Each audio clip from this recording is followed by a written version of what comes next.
queridos, que bom estarmos aqui novamente no nosso programa semanal da Escola Bíblica Dominical para darmos sequência à nossa série de estudos bíblicos baseado na carta de Paulo aos Romanos. E hoje nós chegamos na lição de número 7.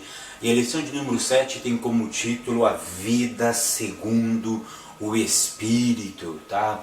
A lição de número 7 tem como título A Vida Segundo o Espírito. E a leitura bíblica em classe se encontra na carta de Paulo aos Romanos, do capítulo de número 8, do verso 1 ao verso de número 17, mas não esqueça do nosso combinado de ler todo o livro, toda a carta de Paulo aos Romanos, tá? Então hoje você faz uma leitura mais cuidadosa do capítulo 8, tá? E especificamente dos versos 1 ao verso de número 7, ao verso de número 17. Queridos, eu quero fazer um agradecimento aqui pela aula de número 6. A aula de número 6, para mim, ela foi uma aula muito especial. Ela foi uma aula onde nós podemos dar uma outra visão, quebrar paradigmas, tá? E eu recebi muitos e-mails, eu recebi muitas mensagens no WhatsApp, eu recebi muitas comunicações de agradecimento da maneira que eu tratei o capítulo 7. Tá? Queridos, eu quero profundamente agradecer a Deus pela vida de vocês, tá? Aquilo que Deus tem me dado, eu tenho compartilhado com vocês, então eu que agradeço profundamente a maneira que vocês estão recebendo a interpretação que eu tenho feito aqui. Eu tento fazer uma interpretação séria, uma interpretação bíblica e uma interpretação honesta. A minha intenção aqui não é deturpar o texto, embora que ao longo dos tempos nós temos recebido uma herança teológica, nós temos recebido uma herança doutrinária e às vezes, não é sempre, mas às vezes em alguns pontos, essa herança que nós recebemos, ela veio misturada com elementos do paganismo, ela veio misturada com elementos de antissemitismo, então nós precisamos saber tirar essa mistura negativa, isso que não é o elemento essencial. Então nós precisamos retirar o paganismo das nossas interpretações, o antissemitismo das nossas interpretações. Então é justamente isso que eu pretendo e que eu venho fazendo ao longo dessas aulas. Então que Deus continue abençoando realmente os professores, as professoras que têm dedicado a sua vida a ensinar as Sagradas Escrituras. E eu também só mais um lembrete, que ele não deixe de assistir as dicas da semana.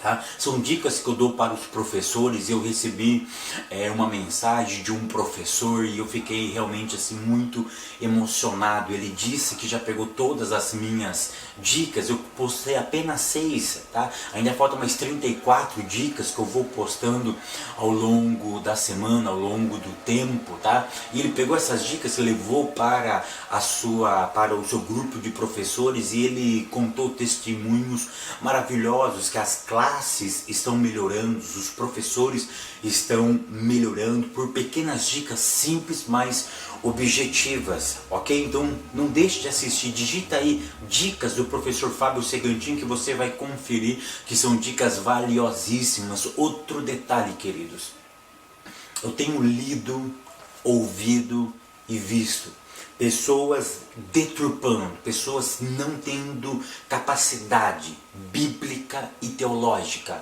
e muito menos acadêmica, para interpretar a carta de Paulo aos Romanos. Eu volto a dizer aquilo que Pedro reafirmou, que o texto de Paulo ele é um texto muito complexo, de difícil entendimento. Então, se nós não sabemos tudo, vamos saber para quem perguntar. E eu tenho visto, eu tenho lido algumas interpretações de Romanos 7 que eu tenho ficado assim, me questionando. Como as pessoas conseguem deturpar de forma tão grande a palavra de Deus. Mas que Deus possa ter misericórdia dessas pessoas. Que nós, educadores, possamos mostrar para eles as verdadeiras interpretações. A maneira correta de fazer uma interpretação bíblica, tá? Vamos para a lição de número 7.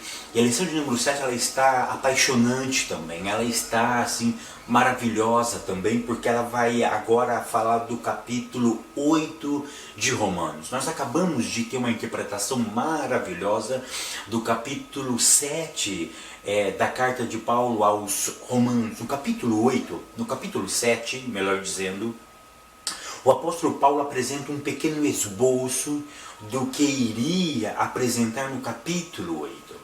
A tônica, preste atenção, a tônica, o ponto auge do queridos, a tônica do capítulo 8 de Romanos está entre a luta entre a velha natureza e a nova natureza. Então a ênfase que Paulo dá aqui é na luta, nessa briga, tá? Que vai ser uma briga enquanto nós estivermos nesse corpo, ela vai ser inevitável. Nenhuma nova criatura escapa dessa luta, nenhuma nova criatura que Deus faça através do processo da regeneração, dentro do processo soteriológico, a doutrina da salvação escapa dessa luta. Então o capítulo 8 vai falar sobre a luta entre a carne e o espírito, tá? Vai falar sobre esses dois elementos que ficam brigando para conquistar a nossa vida, tá?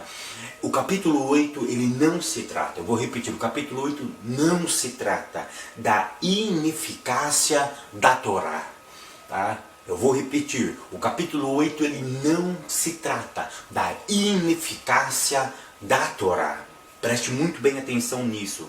Mas sim da vitória sobre a lei que o pecado implantou com a queda de Adão. Vocês se lembram do capítulo 7, da interpretação que eu dei? Tá? Quando o pecado ele entra na humanidade, ele entra com regras.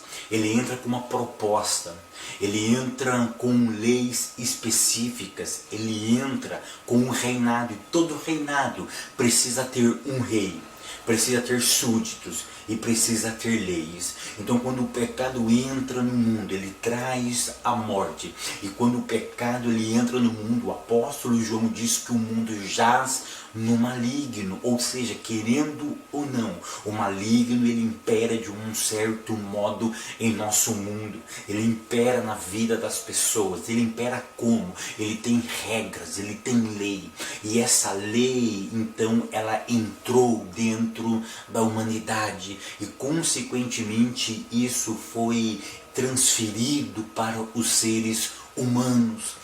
Então os seres humanos adquiriram essa lei do pecado, essa lei pecaminosa, essa lei que o pecado de Adão possibilitou, abriu a porta para que ela entrasse.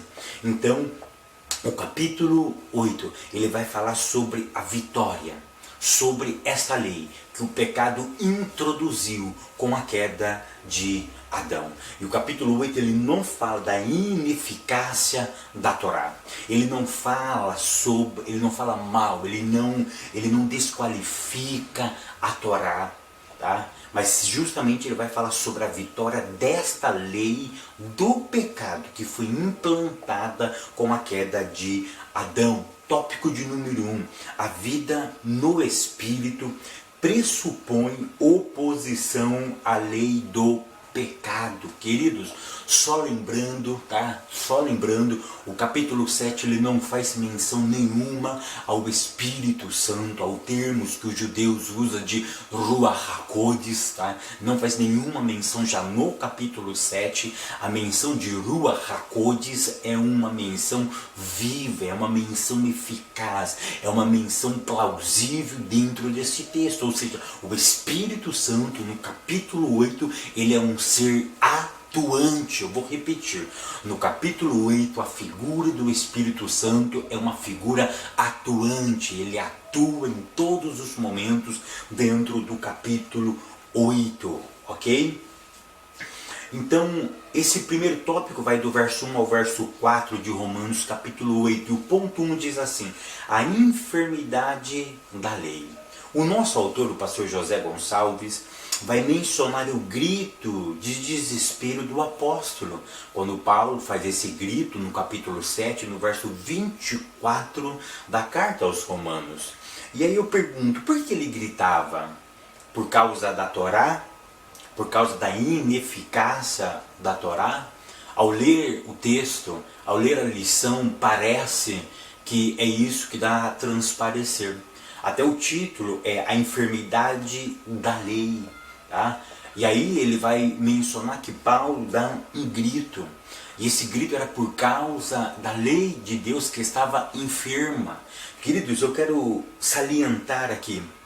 Olha o que ele disse, bem no finalzinho da enfermidade da lei. A lei que era boa acabou por se tornar inoperante diante da outra lei, a lei do pecado e da morte. Assim, a lei ficou doente. Queridos, o nosso autor afirma que a lei ficou doente. Eu gostaria que você abrisse a sua Bíblia, por gentileza, no Salmo 119.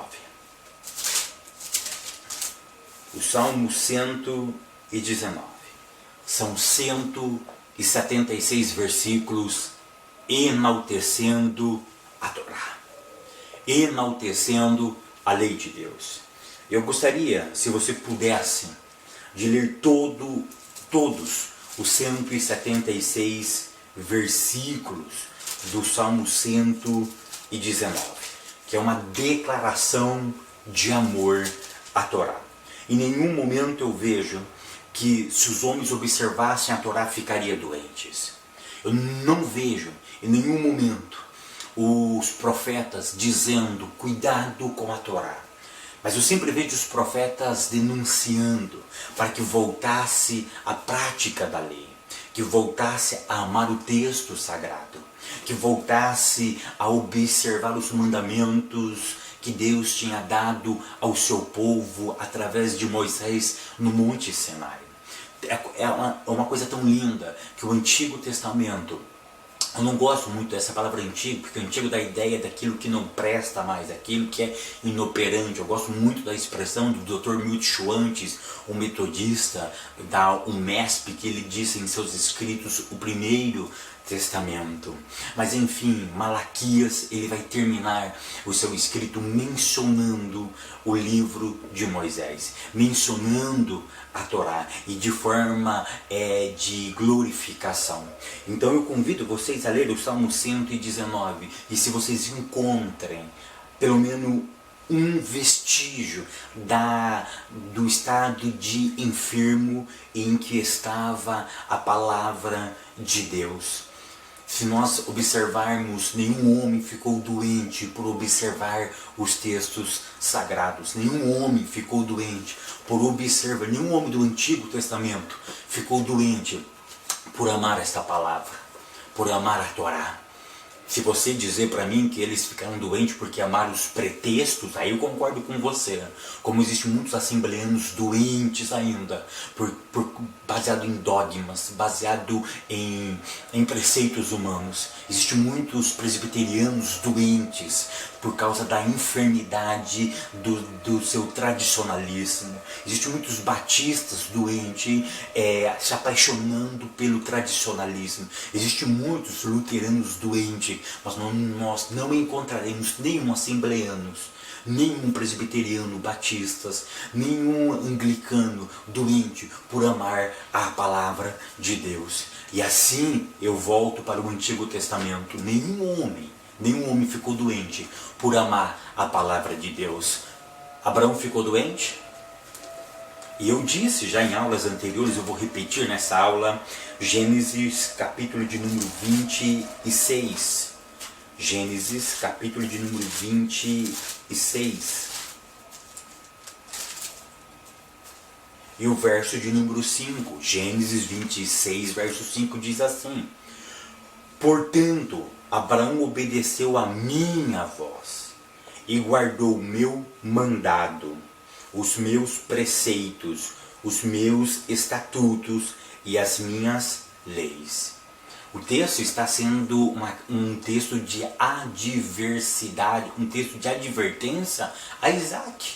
O texto está dizendo: Isaac, o teu pai, ele ouviu a minha voz, ele guardou o meu mandato, ele observou os meus preceitos, os meus estatutos e as minhas leis. A palavra leis aqui no original, eu já expliquei em aulas anteriores, é torotai. Torotai vem de Torá. Torá significa ensinamento, Torá significa a lei do Eterno. E o texto diz: Isaac, guarda a Torá, da mesma maneira que o seu pai guardou a Torá. A Torá não tornou aquele homem enfermo. A Torá, mas fala, mas isso foi no comecinho. Tá bom, Malaquias não ficou doente porque guardou a Torá. E olha que Malaquias foi o último profeta do Primeiro Testamento. Ele não ficou doente porque guardava a Torá. Ele não ficou doente, a Torá não deixou ele enfermo. Ao contrário, a Torá o despertou. A Torá abriu os olhos para que Malaquias entendesse que o povo estava no pecado. A Torá mostrou para Malaquias, para Malar, o mensageiro de Malaquias, você é um mensageiro. Presta atenção no que eu vou dizer. O meu povo está se distanciando da Torá. Vá atrás dele e pregue para eles que eles precisam voltar a guardar o meu texto, a minha palavra. Eu não vejo a Torá emudecendo, a Torá adoecendo os santos profetas, mas elas sim, de uma forma poderosa, elas causou avivamento, aquilo que os judeus chamam de techuvá, de chuva, ou seja, de voltar ao texto sagrado. Tá? Isso é muito interessante, querido.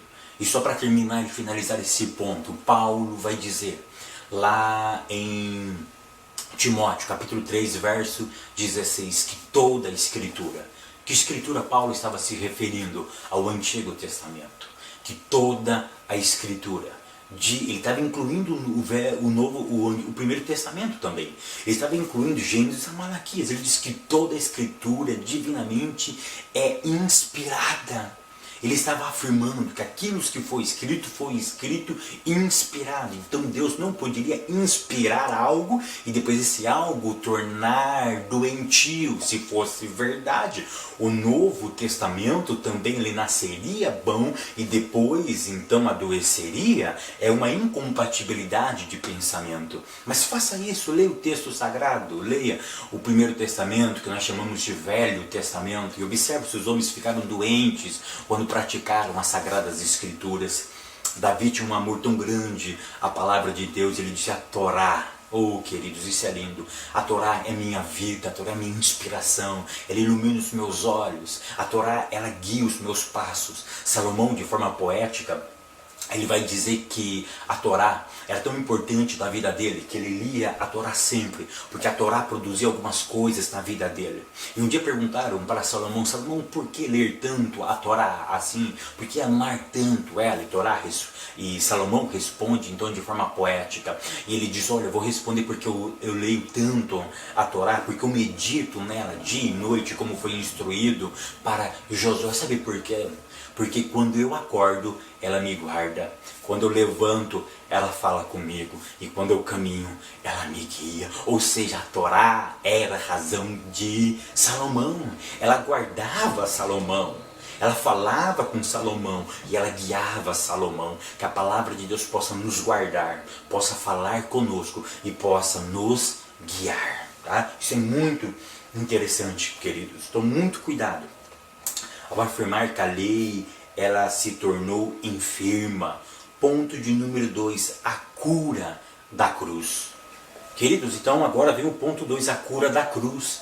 Então no capítulo 7, verso 24, Paulo exclamava sobre uma lei que operava dentro dele. Não era a Torá, era essa lei que eu já disse, essa lei que entrou com a vinda do pecado, com a entrada do pecado. Essa lei dominou todos os homens. Paulo já deixou isso muito bem claro, tanto no capítulo 1 como no capítulo 2 de Romanos, que não tem judeu e não tem gentil. Todos foram marcados, todos foram identificados, foram imprimidos nos seres humanos, tanto judeus como não judeus. Essa lei do pecado, essa lei operava também na vida do apóstolo Paulo. Então por isso que ele grita: quem me livrará do corpo desta morte? Ou seja, fazendo menção daquilo que Adão proporcionou a nós quando ele peca.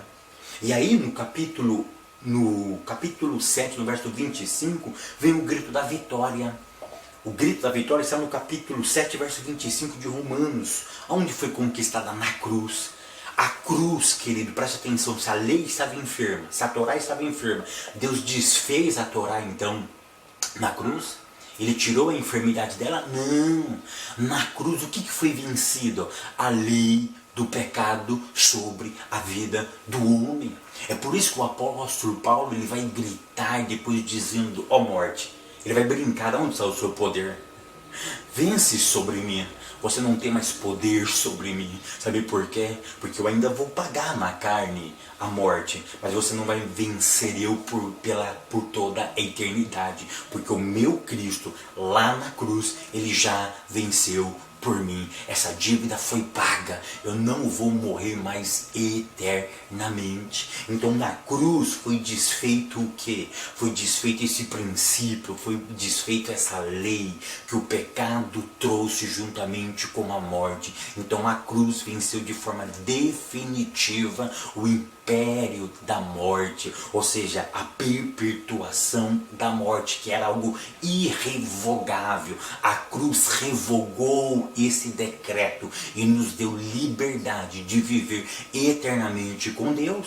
É isso que o texto está querendo dizer, tá? E não está afirmando que a cruz, tá, tirou a enfermidade da Torá, não. Ponto 3, a lei do pecado é revogado, tá? Nesse ponto eu quero salientar aqui as regras, os princípios implantados pelo pecado no Éden foram destruídos na cruz. Tá? Foi tudo isso que nós já vem falando há algum tempo. Tá? Essa lei do pecado ela é revogada. Qual é a lei do pecado? Aquela lei que Adão não se aproximava com Deus. Aí Adão peca, ou seja, foi implantada uma lei. Agora você não mais se une juntamente com o Eterno. Agora você vai ficar longe dele porque você transgrediu. Foi colocada uma lei agora dificultando o homem de aproximar com o Eterno. Então a cruz conseguiu revogar isso. A cruz conseguiu fazer esse distanciamento, um encurtamento. Foi quebrada a barreira da separação. Aquilo que Isaías disse, que o pecado é um abismo entre nós e o Hashem, entre nós e o Eterno. Agora, através da cruz, não existe mais esse distanciamento para aqueles que estão em Cristo Jesus. Tá? Para aqueles que estão em Cristo, não há mais esse distanciamento. Tópico de número 2. A vida no Espírito pressupõe oposição à natureza adâmica. Eu acho muito interessante esse ponto. A vida no Espírito. Que Espírito é esse? A vida no Espírito Santo. Agora, a sua nova vida pressupõe oposição à natureza adâmica. Romanos capítulo 8, do verso 5 ao verso 17. Antes de nós entrarmos em Romanos 8, verso 5 a 17, do verso 1 ao verso 4, é muito interessante que Paulo vai dizer no capítulo 8, verso 1, portanto, agora, tá? Nenhuma condenação há. A palavra condenação aí ela é fantástica. A palavra condenação aí ela dá a ideia de todo o peso, de toda a consequência que vem através de um decreto feito por um juiz. Depois que o juiz dá a sentença que você é condenado, preste atenção, vem o que? Vem as consequências dessa condenação, vem o que? Os flagelos, vem a sua pena, que você deve cumprir. E o texto é muito claro, a palavra condenação na verdade aí é os flagelos que essa condenação traria sobre nós. Paulo está dizendo o seguinte, mas agora, tá? Agora que vocês foram nascidos novamente, não há mais nenhum flagelo, não há nenhuma consequência, nenhuma lei que o pecado poderia ter influência sobre vocês vai ter. A partir de hoje acabou, cessou a influência do mal sobre a vida de vocês. É muito interessante isso. Cessou o que? A consequência do pecado. Ou seja, os flagelos, aquilo que o pecado ia trazer para nós, agora não há mais condenação para aqueles que estão em Cristo Jesus. Paulo salienta de forma brilhante que Cristo é o único veículo que pode nos satisfazer, que pode nos trazer total libertação do pecado. E o ponto 1 diz assim, a velha inclinação. E eu quero trabalhar nesse ponto esses dois termos em grego, tá? Os irmãos que entendem mais de grego do que eu entendo um pouquinho de hebraico. O termo frônio, eu acho que é frônio, significa pensar, significa julgar, prestar atenção, fixar a mente em. Então, frônio significa pensar, julgar. Ou seja, você pensa, você olha, analisa algo, você presta atenção, você fixa a mente em alguma coisa, você analisa aquela situação. E um outro termo é epitimeio. Epitimeio. Eu não sei se é assim que pronuncia, os irmãos de grego aí podem me corrigir, amém? Tá? Então o termo epitimeio tem a ideia de desejo, tem a ideia de desejar, de querer alguma coisa. E aí eu quero trazer uma aplicabilidade muito prática para a escola bíblica dominical. Ou seja, o nosso autor diz que a luta é uma luta na mente. Eu venho pregando isso há algum tempo, que o inimigo trabalha no campo da mente. Nós não estamos vivendo numa época da luta das espadas. Nós estamos vivendo uma luta no campo das ideias. E é muito interessante que a luta começa no campo das ideias. É por isso que o autor usa o termo froneia, significa pensar. Ou seja, primeiro eu penso, depois eu materializo aquilo que eu pensei. É por isso que o nosso culto ele deve ser um culto racional, ou um culto pensativo. E não um culto ébrio, não um culto louco, não um culto onde nós simplesmente vamos ao culto para entrar em êxtase. Paulo diz, rogo-vos, pois irmãos, pela compaixão de Deus, que apresenteis os vossos corpos como sacrifícios vivos, santo e agradável, que é o vosso culto pensativo. É isso que Paulo está dizendo, olha, vocês devem oferecer a vossa vida, mas em que forma? Pensativa. E eu venho pregando ao longo de algum tempo que o nosso canal auditivo ele está a aproximadamente 5 centímetros do cérebro. E ele está a cerca de 20 centímetros do coração. E é muito interessante, o nosso canal auditivo ele está a 5 centímetros do cérebro e 20 centímetros do coração. Por quê, queridos? Porque Deus colocou o canal auditivo mais próximo do cérebro do que do coração? É porque aquilo que Paulo diz, a fé vem pelo ouvir e ouvir a palavra de Deus, aquilo que Paulo diz em Romanos 12, verso 1, ele primeiro quer que eu pense, depois eu sinta.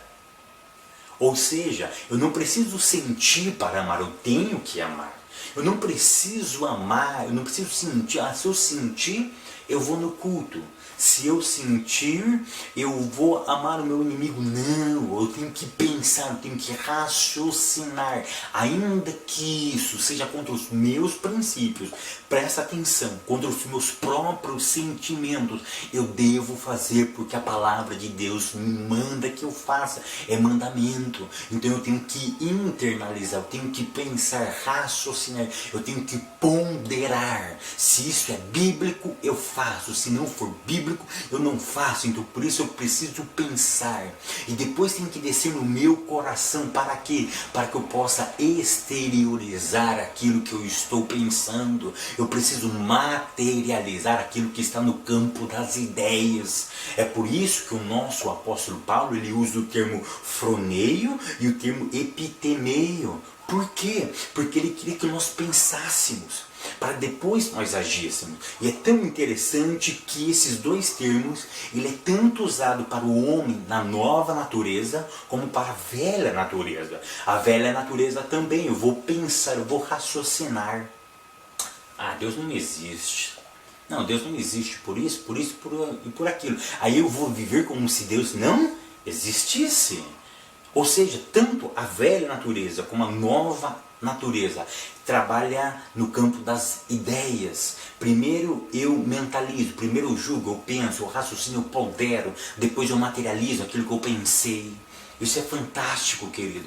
Por isso que nós temos que cuidar da nossa mente. É por isso que aos Efésios diz que nós precisamos colocar o capacete da salvação, porque o maligno trabalha na nossa mente. Ele vai de uma forma sagaz, ele vai de uma forma melindrosa, nos embaraçando com as ideias filosóficas deste mundo, fazendo um trabalho de aculturamento, colocando duas culturas muito próximas para tentar nos enganar. Então depois que eu pondero, aí eu materializo, aí depois eu pratico, eu desejo aquilo. Então Paulo está dizendo, toma muito cuidado, porque nós temos uma inclinação. O termo inclinação aqui é pensar, é ponderar, é maquinar aquilo que eu vou fazer. O ponto 2 fala da nova inclinação. Então eu disse assim, os termos são iguais, tá? Os termos são iguais, tanto a velha natureza quanto a nova natureza primeiro trabalha aqui, para depois trabalhar aqui. Eu preciso acreditar em Cristo, para depois andar como Ele andou. Por isso que a fé vem pelo ouvir e ouvir a palavra. Eu ouço a palavra, faz como os crentes berianos. Eu raciocino, depois eu pratico. Queridos, então o ponto 2, a nova inclinação, os termos são iguais à da velha inclinação. Então ambos trabalham no mesmo prospecto. Então Paulo deixa bem claro que isso só é possível com o novo nascimento produzido na cruz. E que o homem tem papel fundamental dentro do processo soteriológico. E qual é o processo do homem? A santificação. Então vamos explicar esse ponto 2 aqui. Então o que Paulo vai deixar muito bem claro aqui? Paulo vai deixar muito bem claro que a nossa inclinação, que o nosso desejo, ele é mudado, não porque eu quero simplesmente, mas porque eu fui gerado novamente. Então presta atenção, a regeneração e a justificação é obra exclusiva. Não vem os arminianos falar contra, não, que regeneração e justificação é ato exclusivo do Eterno. É ato exclusivo do Eterno. E não vem dizer também que eu sou calvinista também, não, eu sou bíblico. Por quê? Porque o homem estava morto em pecados, em delito. Se ele estava morto, ele precisava de um agente externo para agir internamente dentro dele, para que ele pudesse ganhar vida. E o homem também só é justificado, presta atenção, não é por obras, mas é pela palavra decretiva do Eterno. É o Eterno que declara o que é justo e o que não é justo, porque Paulo diz que não havia nenhum homem justo sobre a terra. Então logo de cara eu já tiro que a regeneração e a justificação não depende do homem, é obra exclusiva do Eterno. Aí Deus muda o teu desejo. Aí você é uma nova criatura. Agora você sim vai ter que decidir se você vai andar sinceramente, piedosamente, ou você vai abrir mão dessa nova natureza que o Eterno deu para você. É isso que o texto está querendo dizer. Então já fui salvo, agora salvo para sempre. Não é isso, não existe isso. Eu preciso me santificar. Deus te declarou santo, agora eu tenho que manter esse processo. Eu tenho que lutar contra a minha velha natureza. Como eu disse semana passada, a velha natureza eu alimento, como eu alimento a nova natureza. E mostre isso para a classe de vocês, querido. Alimento, leva alguma coisa de alimento, dois bichinhos, alguma coisa, e começa a alimentar um e não alimentar o outro, como uma forma didática de mostrar para eles, olha aí, eu estou alimentando esse, então esse vai ficar mais gordinho, vai ter vida, eu não vou alimentar esse, e logo ele vai o quê? Morrer. Aquilo que eu não alimento morre. Se eu não alimentar o meu homem espiritual, ele vai morrer. Ou seja, a velha natureza vai sufocar a nova natureza. É isso que Paulo está dizendo aqui. Então o homem tem responsabilidade no processo soteriológico, classificando como a santificação. A santificação depende de mim. Eu preciso me esforçar. Ainda que eu não queira, eu tenho que orar. É por isso que eu tenho que ponderar. Se eu sentir, eu vou orar. Não, eu tenho que orar. Eu tenho que ler a Bíblia mesmo sem vontade. Eu tenho que amar mesmo eu odiando. Estou odiando aquele irmão. Eu preciso amar. Eu preciso trabalhar para que eu possa amá-lo. Aí esse sentimento vai sendo transformado, aí eu vou pensando, vou ponderando, e o Espírito de Deus vai trabalhando na minha inclinação, ele vai trabalhando dentro das faculdades humanas, aquilo que a lei do pecado veio destruir, a lei que o Eterno colocou dentro do homem lá no Jardim do Éden.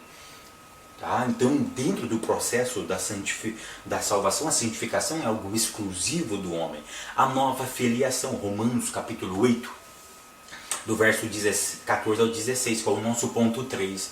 A nova filiação, essa é uma outra doutrina que eu disse na primeira aula. Na primeira aula, a doutrina da adoção.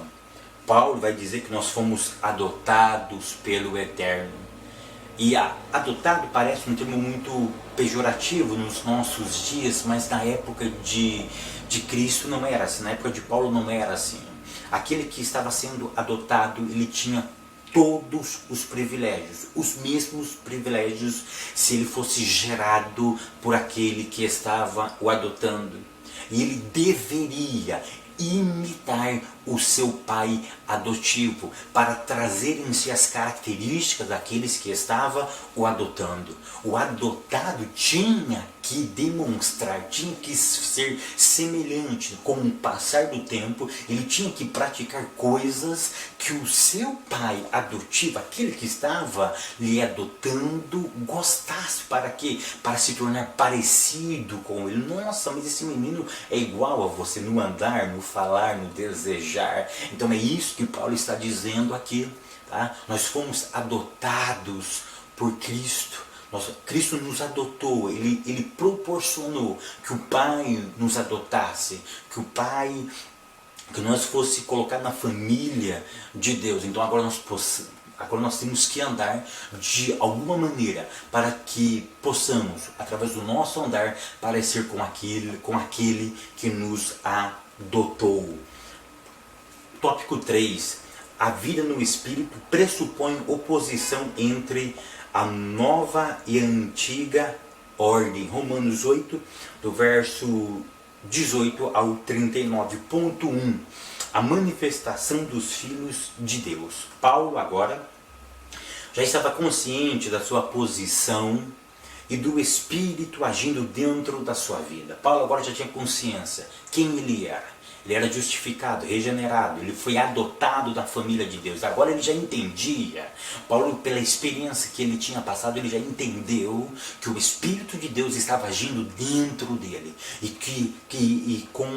E a ação do Espírito Santo dentro da vida dele era uma ação indiscutível, era uma ação que não podia ser parada se ele deixasse, se ele desse liberdade para que esse Espírito agisse dentro da vida dele. Então ele já tinha consciência disso.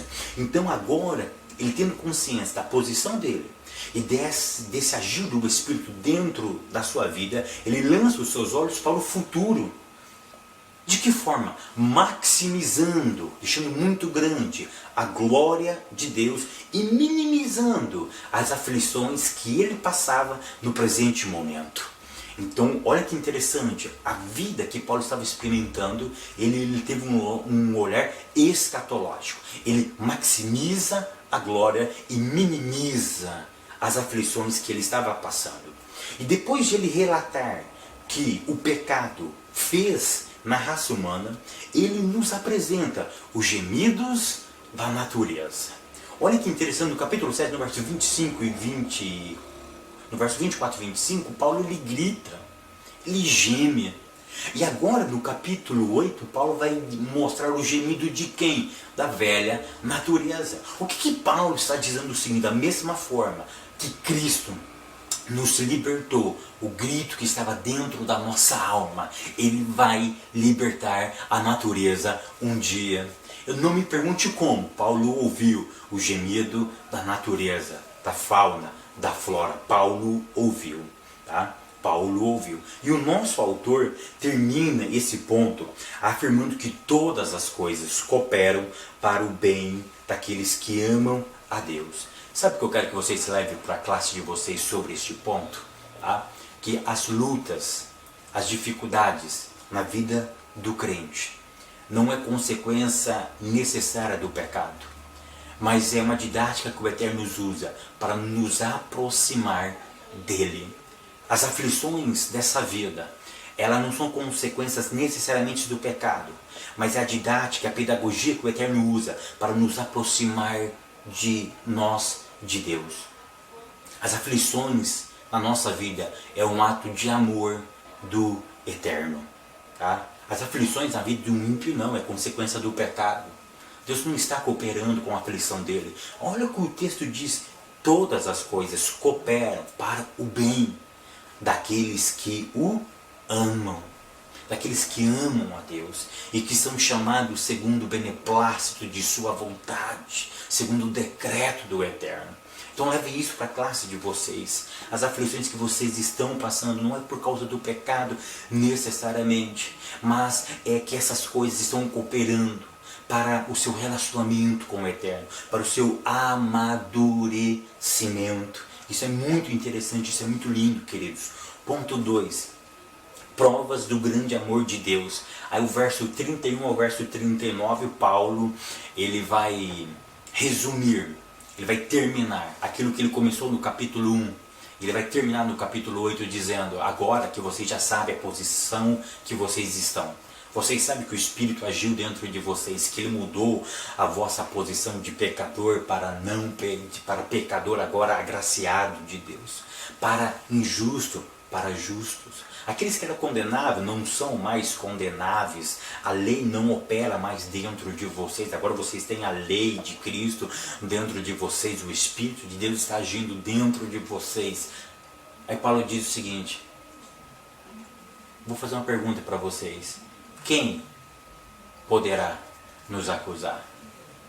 Quem poderá olhar para nós e dizer, você?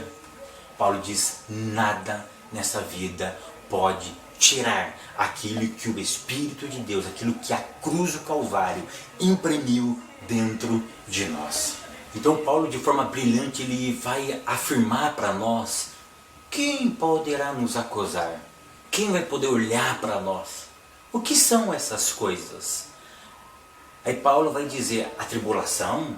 Aí ele vai enumerando situações, possibilidades que, será que essas coisas, ele não está afirmando que pode, ele não está afirmando que vai tirar. Ele está dizendo o seguinte, ele está maximizando a glória de Deus na nossa vida. Ele diz que é muito maior a glória de Deus do que essas flagelações que nós vamos passar aqui por esse tempo em que nós vamos andar por essa terra. Então Paulo vai dizer o seguinte, Paulo vai mostrar mais uma vez aquilo que Deus fez por nós, que realmente foi uma prova de amor.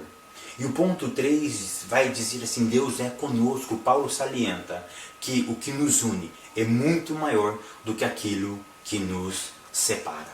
Eu quero concluir essa aula afirmando mais uma vez sobre a minha, sobre a tua vida, que nada nessa vida pode apagar aquilo que Ele marcou na minha e na tua vida. Aquilo que Ele colocou dentro do meu coração, dentro do teu coração. A experiência que você teve com o Eterno, nada nessa vida vai poder apagar a marca que Ele deixou dentro de nós. Que Deus continue abençoando você, meu professor. Que Deus continue abençoando você, minha professora. Até semana que vem, querendo Deus.